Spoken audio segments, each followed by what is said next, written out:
Παράδοση γιορτάζει την ετήσια εκδήλωσή του με χορούς, τραγούδια και δρόμενα αφιερωμένα στον έρωτα και στην αγάπη.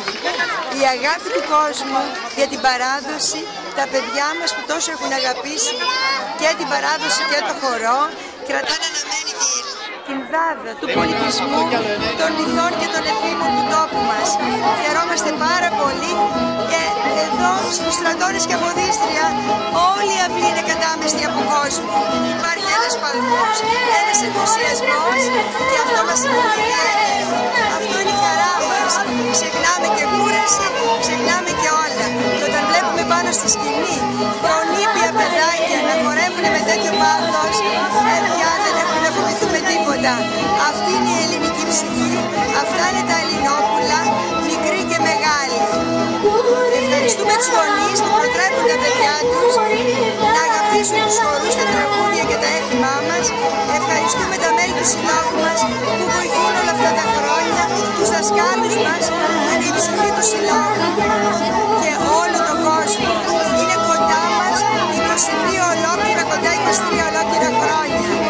Μας στηρίζει, μας αγαπάει και αυτό είναι κινητήριος δύναμη. Ευχαριστούμε όλους και ευχόμαστε καλό καλοκαίρι και να είναι πάντα κοντά στην παράδοση του πολιτισμό μας. Αυτή είναι η Ελλάδα, αυτοί είναι οι Έλληνες. Στέλνουμε ένα μήνυμα στην Ευρώπη. Όχι πόλεμο, μόνο ειρήνη, αγάπη, τραγούδια και χορό. Αδελφωμένοι, χέρι-χέρι, μπορούμε όλα τα κράτη να αγκαλιάσουμε. Η αγάπη και μια μεγάλη αγκαλιά είναι ό,τι καλύτερο. Τότε θα συγγύσουν τα όπλα σε όλη τη γη. Ευχαριστούμε πάρα πολύ και τα μέσα μαζικής ενημέρωσης που στέλνονται δίπλα μας τόσα πολλά χρόνια, μας στηρίζουν, μας αγαπούν και προβάλλουν ό,τι αγώνα κάνουμε να κρατήσουμε την παράδοσή μας.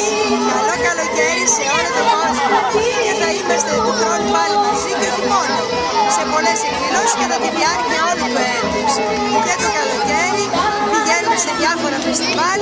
Αρχές Ιουλίου θα είμαστε στη Σαντορίνη σε ένα μεγάλο φεστιβάλ.